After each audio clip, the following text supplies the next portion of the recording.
ভক্তবৃন্দের চরণে আমার কোটি কোটি প্রণিপাত।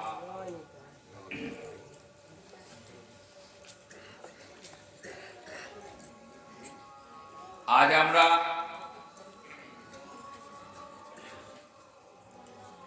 গীতা জয়ন্তীর দ্বিতীয় দিবসে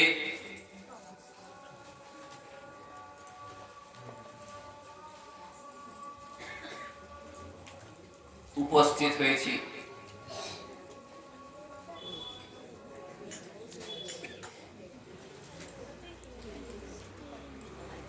প্রত্যেক দিন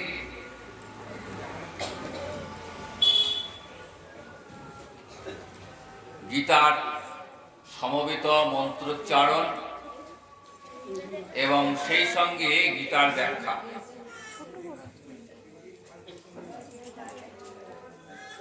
আমরা সবাই জানি যে গীতায় 18টা অধ্যায় রয়েছে, কিন্তু এই 18টি অধ্যায়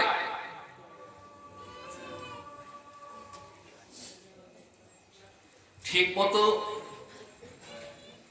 পড়তে গেলে 18 দিন সময় লাগে।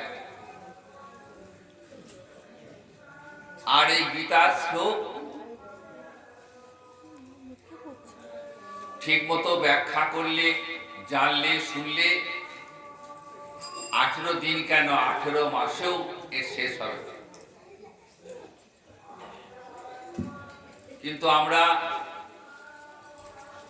খুব সামান্য পরিসরে মাত্র 9 দিন এর মধ্যেই আমরা আমাদের এই গীতা জয়ন্তীকে সুষ্ঠুভাবে পালন করব এই আশা রাখি।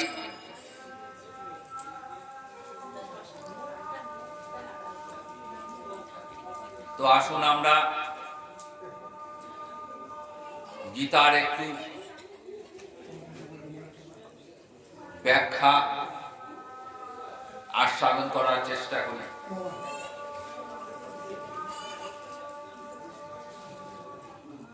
গীতার প্রার্থনা প্রথমেই বলা আছে, ওম পার্থায় প্রতিবদিতং ভগবতা নারায়ণেন স্বয়ং ব্যাসেন গ্রথিতং পুরাণ মুনিনা মধ্যে মহাভারতম অদ্বৈতমৃতবর্ষিণী ভগবতীমষ্টাদশাধ্যায়িনী অম্বুতামনুসন্ধয়ামি ভগবদ্গীতে ভবদ্দেশিনী। গীতার মঙ্গলাচরণে গীতাকে জননী বলে সম্বোধন করা হয়েছে। অম্ব তাম অনুসন্ধধাম, হে গীতা জননী, আমি তোমায় অনুধ্যান করি।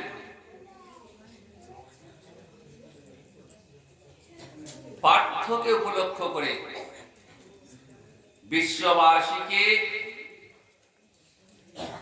বিশ্ববাসীর প্রতিবোধন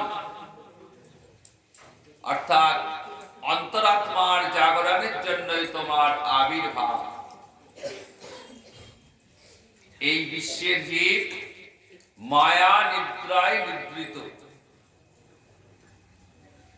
বিষয় ভোগ করতে করতে মায়ার কুহকে, মায়ার প্ররোচনায় তারা নিজেদের অস্তিত্বই ভুলে গেছে। জীবের যে আসল পরিচয়, জীব নিত্য কৃষ্ণ দাস, সেই পরিচয়টাই জীব ভুলে গেছে।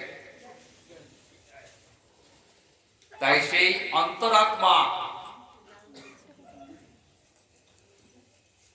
চেতনার জাগরণের জন্য হে গীতা জননী তোমার আবির্ভাব। বিশ্ব জননী মায়া নিদ্রায় নিদ্রিত, তুমি তোমার অমৃতময় উপদেশ দিয়ে বিশ্বজীবের অন্তরাত্মার জাগরণ ঘটিয়েছ।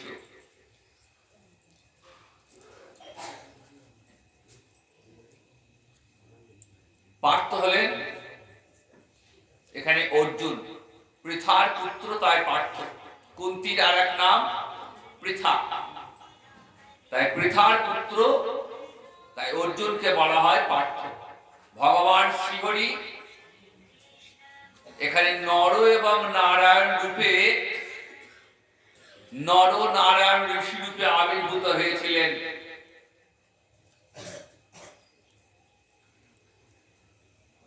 তিনি গোটা বিশ্বের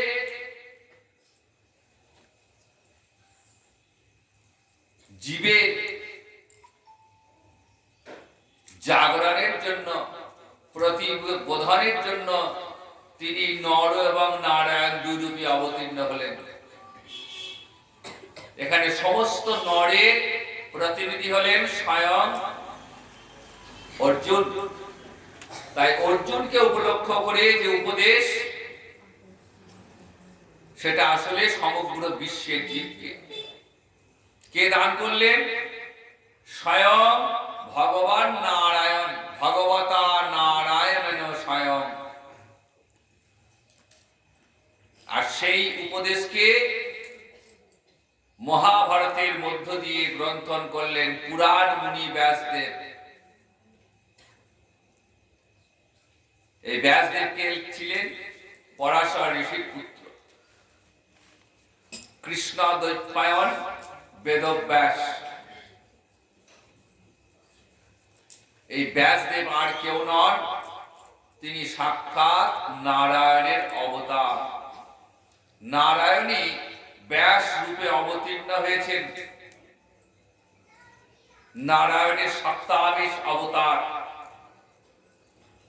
ব্যাসেন ব্যাস নারায়ণ সাক্ষাৎ। এই প্রাচীন মুনি বেদব্যাস তিনি বেদকে 4 ভাগে ভাগ করলেন।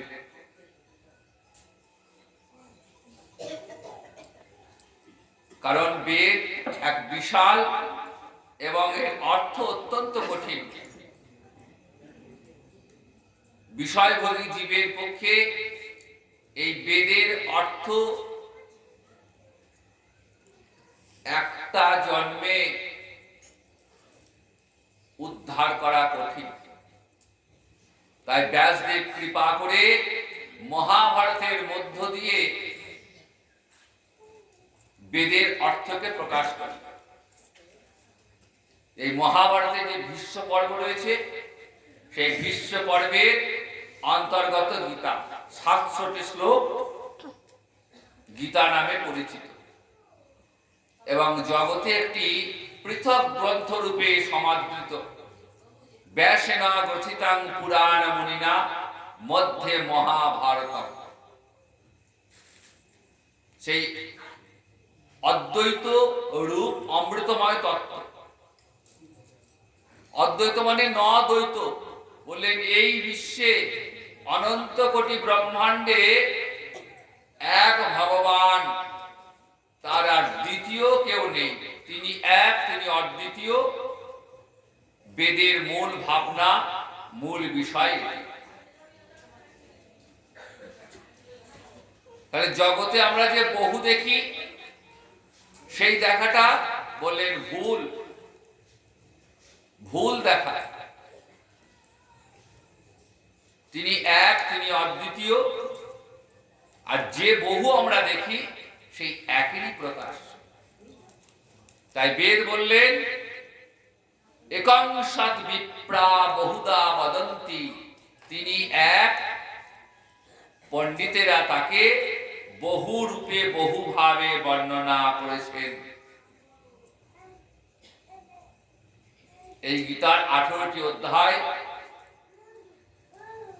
প্রথম অধ্যায়টির নাম অর্জুন বিষাদ যোগ। আমরা গতকাল এই প্রথম অধ্যায়ে ও বিষাদ যোগ, অর্জুনের বিষাদ যোগ আমরা আস্বাদন করেছি। সময় খুব সংক্ষিপ্ত, কাজে অল্প পরিসরে সামান্য আস্বাদন। তো প্রথম অধ্যায়ে আমরা কি দেখলাম? কুরুক্ষেত্রের প্রান্তরে অর্জুন উভয় পক্ষের সেনাবাহিনীকে দেখে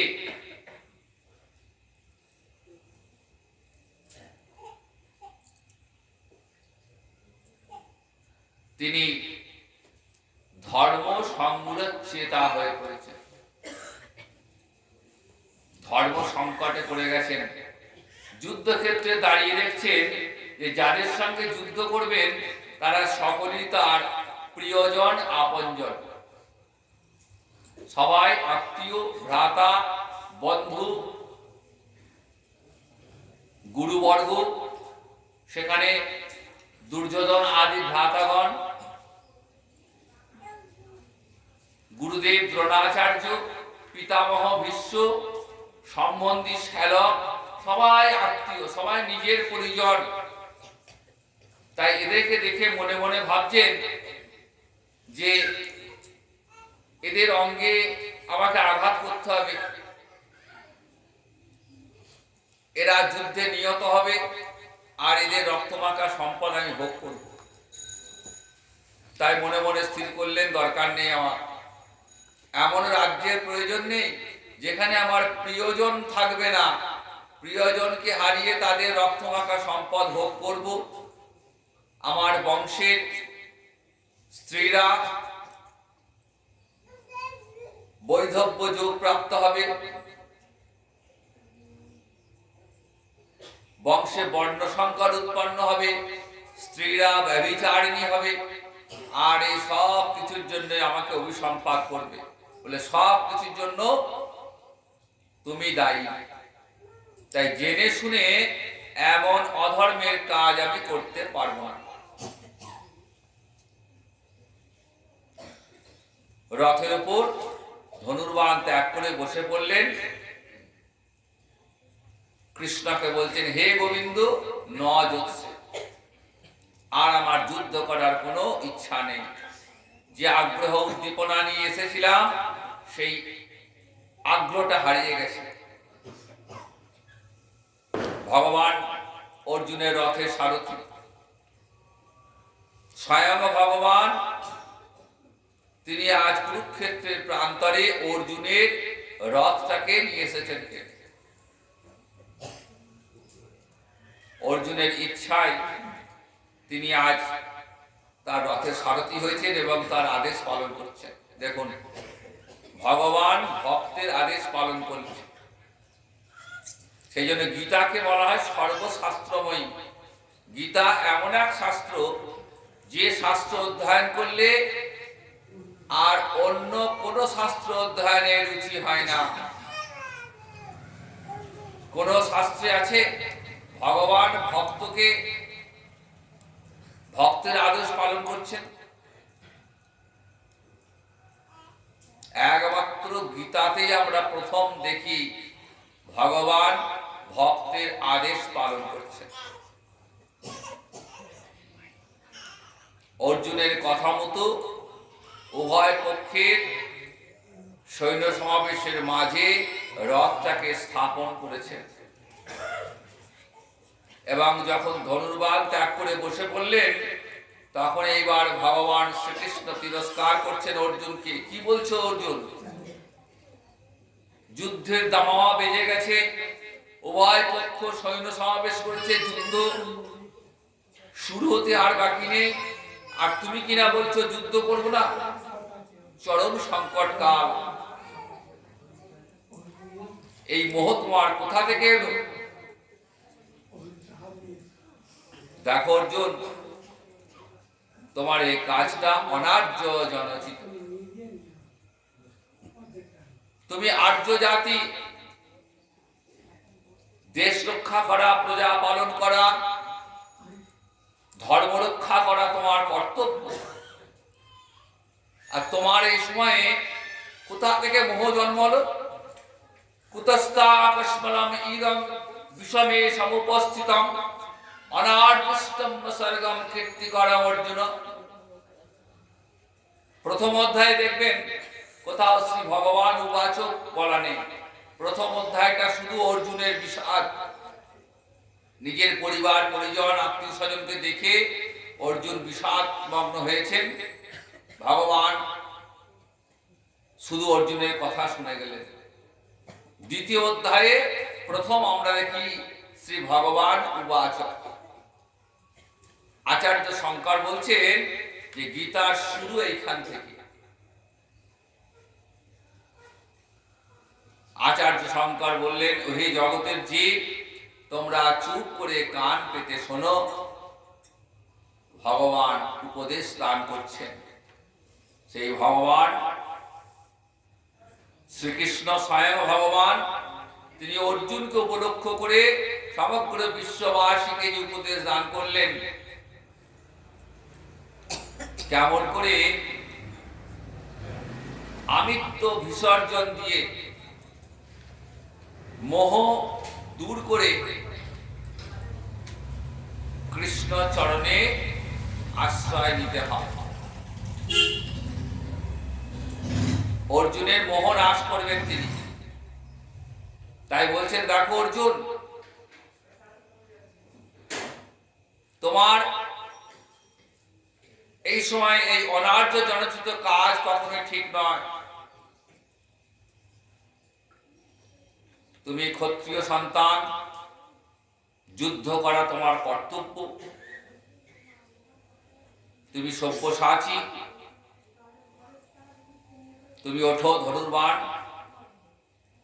নিয়ে, তুমি যুদ্ধের জন্য প্রস্তুত হও। অর্জুন কিং কর্তব্য বিমূঢ় হয়ে পড়েছেন। কার্পণ্য দোষহত স্বভাব পৃচ্ছামি তং ধর্ম সংরক্ষিতা যচ্ছেয় সন্নিশ্চিত্তং ব্রহীতন্নি শিষ্যস্তি অহং সাধিমান্তং প্রপন্নম। আর নিজের সিদ্ধান্ত নিতে পারছেন না, ভালো মন্দ স্থির করতে পারছেন না, যুদ্ধ করা ঠিক নাকি যুদ্ধ না করা ঠিক। আমাদের জীবনেও এরকম পরিস্থিতি সৃষ্টি হয়। সংসার রণাঙ্গনে দাঁড়িয়ে আমরা অনেক সময় সিদ্ধান্ত নিতে পারি না কোনটা ঠিক কোনটা ভুল। অর্জুন রণাঙ্গনে দাঁড়িয়ে যখন সিদ্ধান্ত নিতে পারলেন না, তখন গোবিন্দ চরণকে আশ্রয় করলেন। শিষ্যস্তি অং সাধিমান্তং প্রপন্নম। হে গোবিন্দ, হে কেশব, আমি তোমার চরণে আশ্রয় নিলাম, আমি তোমার শিষ্য, এবার তুমি যা বলবে আমি তাই শুনব। এতক্ষণ অন্তরে অহংবোধ ছিল, আমিত্ব ছিল, মোহ। এই মোহের ফলে দেহেতে আমিত্ব বুদ্ধি এসছে, আর আমিত্ব বুদ্ধির ফলে অর্জুন ভাবছেন যে আমি যুদ্ধ করব। কিন্তু ভগবান যখন অর্জুনের এই ভুলটা ভেঙে দিলেন যে তুমি কেউ নও, তুমি নিমিত্ত মাত্র, যুদ্ধক্ষেত্রে তোমার বিপক্ষে যাদের দেখছো তারা প্রত্যেকেই নিহত হবে। তুমি যুদ্ধ করলেও হবে, যুদ্ধ না করলেও হবে, কারণ এটা তাদের কর্মফল। তার প্রমাণ দিলেন একাদশ অধ্যায়ে। ভগবান যখন বিশ্বরূপ দর্শন করাচ্ছেন, তখন অর্জুন অবাক হয়ে দেখছেন সেই বিশ্বরূপ। ভগবানের মুখের ভিতর বড় বড় রথী, মহারথী সব নিহত হয়ে পড়ে রয়েছে। বলছেন, অর্জুন দেখো, কুরুক্ষেত্রের রণাঙ্গনে তুমি বলছিলে না যে আমি যুদ্ধ করছি, তুমি কেউ নও। তো এখন যুদ্ধ শুরু হয়নি, তো শুরুর আগেই তাদের পরিণতি অর্জুন দেখলেন নিজের চোখে। তাই ভগবান বলছেন, দেখো, যারা জ্ঞানী, যারা বিদ্বান, যারা পণ্ডিত, তারা কখনো শোক করে না। মৃত বা জীবিত কার জন্যই শোক করে না। অসচ্চান অন্না সচ্চস্তং প্রজ্ঞামানংশ ভাষসি গতাসুনা গতাসুশ্চ নানু সচন্তি পণ্ডিতা।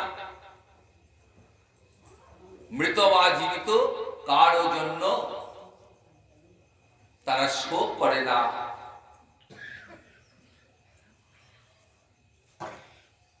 শোক কোথা থেকে আসে? মোহে থেকে আসে। তমগুণে মোহের সঞ্চার হয়, আর এই মোহের ফলে দেহে আমিত্ব বুদ্ধি আসে এবং দৈহিক বস্তুতে মমত্ব বুদ্ধি আসে। আমার বলে মনে হয় এই জগৎ সংসারে স্ত্রী, পুত্র, কন্যা, পিতা, মাতা, পরিবার, আপনজন সবাইকে মনে হয় এরা আমার সকলের প্রিয়, কত আপন, আমাদের নিজজন। কিন্তু অর্জুন মনে রেখো, প্রিয়জনের বিয়োগ হলেও কখনো শোক করা উচিত নয়, কারণ এটা অবধারিত নিশ্চিত যে জন্ম হলেই মৃত্যু হবে। এটা প্রকৃতির নিয়ম, যার জন্ম আছে তার মৃত্যু আছে, যার উৎপত্তি আছে তার বিনাশ আছে। একটা ছোট্ট চারা গাছ বাজার থেকে কিনে আনলেন, সেই গাছটিকে টবে মাটি দিয়ে, সার দিয়ে, জল দিয়ে খুব যত্ন করছেন, দিন দিন গাছটা বড় হচ্ছে, একটু একটু করে বড় হলো। সেই গাছে একদিন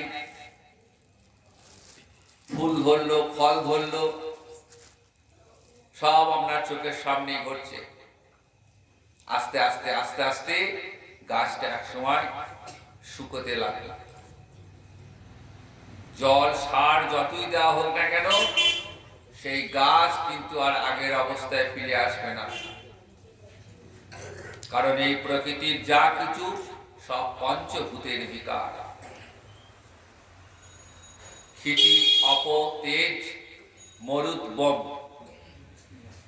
এই প্রকৃতির পঞ্চ উপাদানে এই প্রকৃতির দেওয়া যে দেহ, সেই দেহটায় এই পঞ্চভূতের বিকার। তাই প্রকৃতির নিয়মে দেহটা আবার পঞ্চভূতে বিলীন হয়ে যাবে।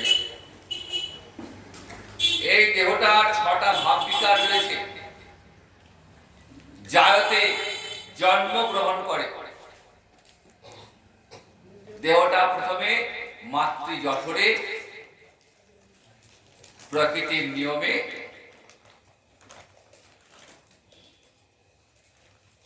দেহটা উৎপন্ন হয়। বর্ধতে একটু একটু করে বৃদ্ধি প্রাপ্ত হয় দেহটা। বাল্য, শৈশব, কৈশোর, যৌবন, এইভাবে যৌবন পর্যন্ত দেহটা বাড়বে, তারপর আর বাড়বে না।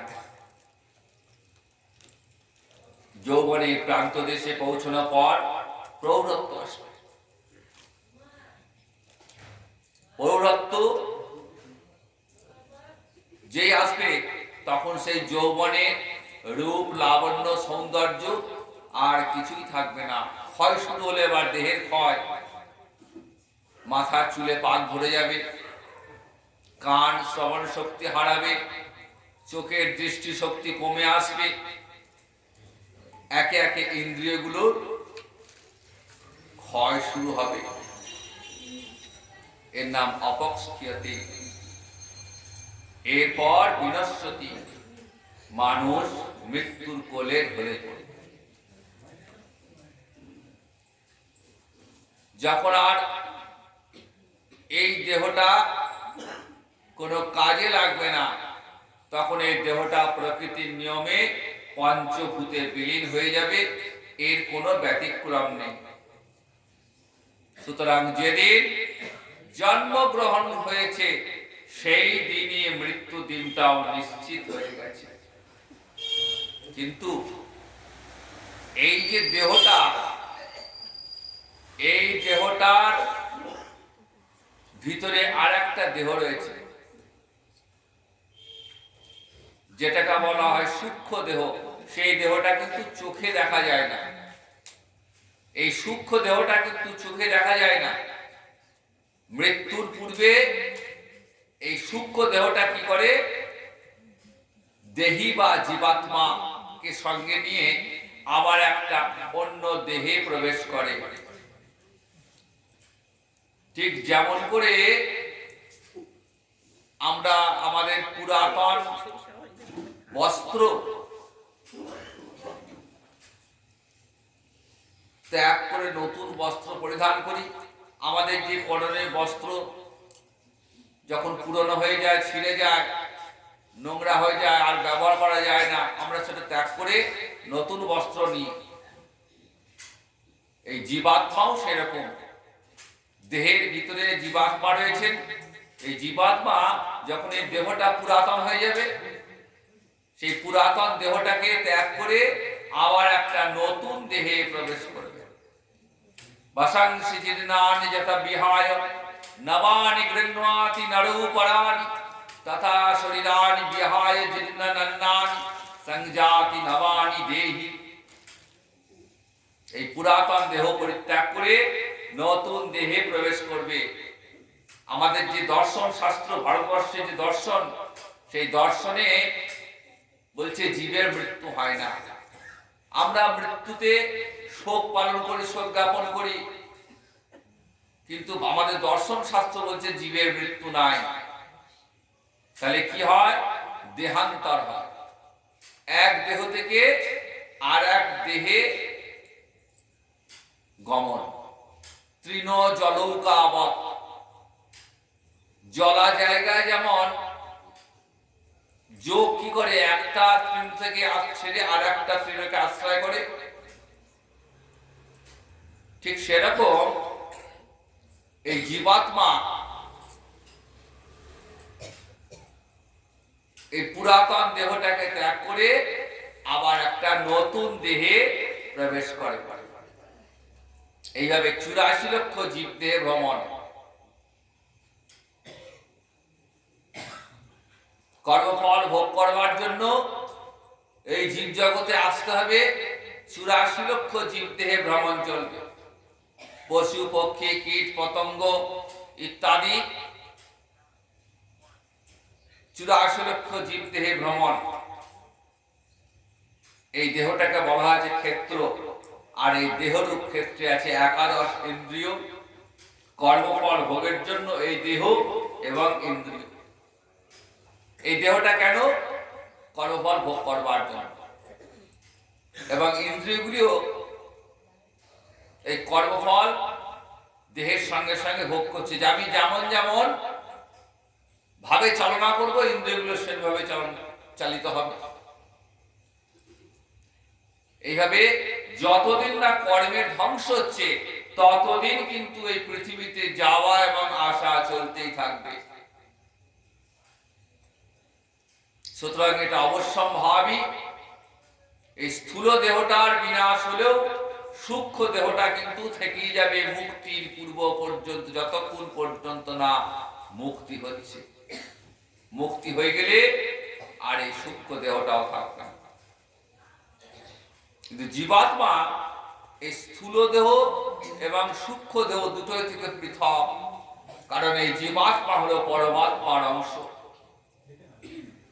এই জীবাত্মা হলো চিন্ময়। এর জন্ম নাই, মৃত্যু নাই, রোগ শোক দুঃখ কিছুই নাই। কোনো পাপ স্পর্শ করতে পারে না, কোনো অস্ত্র ছেদন করতে পারে না, আগুন দগ্ধ করতে পারে না, বায়ু শোষণ করতে পারে না। নৈনং ছিন্দন্তি শস্ত্রাণি নৈনং দহতি পাবক না চৈনং ক্লেদন্ত আপনা শোষয়তি মারুতঃ। এই আত্মাকে বলা হয় দেহি। দেহটার জন্ম আছে, মৃত্যু আছে, কিন্তু দেহের জন্মও নাই, দেহের মৃত্যু। সে কাউকে হত্যা করে না, কারো দ্বারা হতও হয় না। আত্মা কোনো অস্ত্রকে ছেদন করতে পারে না, বায়ু ক্লেদদান করতে পারে না, জল ক্লেদদান করতে পারে না, বায়ু শোষণ করতে পারে না। এই আত্মা হলো অযুগ, নিত্য, শাশ্বত। এই আত্মস্বরূপে যখন জীব প্রতিষ্ঠিত হবে, জীব যখন নিজের স্বরূপটা বুঝতে পারবে যে দেহ মন ইন্দ্রিয় এগুলো কোনোটাই আমার নয়, আমি কেউ নয়। আমি বলতে বোঝায় আমি জীবাত্মা, আমি গোবিন্দ চরণের, কৃষ্ণ চরণের দাস অনুদাস। সুতরাং এই জন্ম মৃত্যুর উপর আমার কোনো হাত নেই। আমার যেদিন কর্মফলের সমাপ্তি হবে সেদিন আমাকে এই সংসার থেকে আপনা আপনি বিদায় নিতে হবে। সুতরাং যেটা অবশ্যম্ভাবী, যেটা অবধারিত, তার জন্য বৃথা শোক পালনের কোনো দরকার নেই। আমরা দেহ, মন, বুদ্ধি, বিবেক এগুলোকে সব মনে করি এগুলো আমার, তাই দেহের বিনাশে শোক করি, প্রিয়জনের বিয়োগে আমরা শোকগ্রস্ত হয়ে পড়ি। যাদেরকে আমরা প্রিয় বলে ভাবি, স্ত্রী, পুত্র, কন্যা, পিতা, মাতা, পরিবার, পরিজন, এদের সঙ্গে অতীতে আমার কোনো সম্পর্ক ছিল না, ভবিষ্যতেও থাকবে। তার কারণ আমরা সবাই কর্মফল ভোগ করবার জন্য এই কর্মফলময় সংসারে এসেছি। কেউ পিতা রূপে, কেউ পুত্র রূপে, কেউ স্ত্রী রূপে, কেউ কন্যা রূপে, সবাই আপন আপন কর্মফল ভোগ করছে।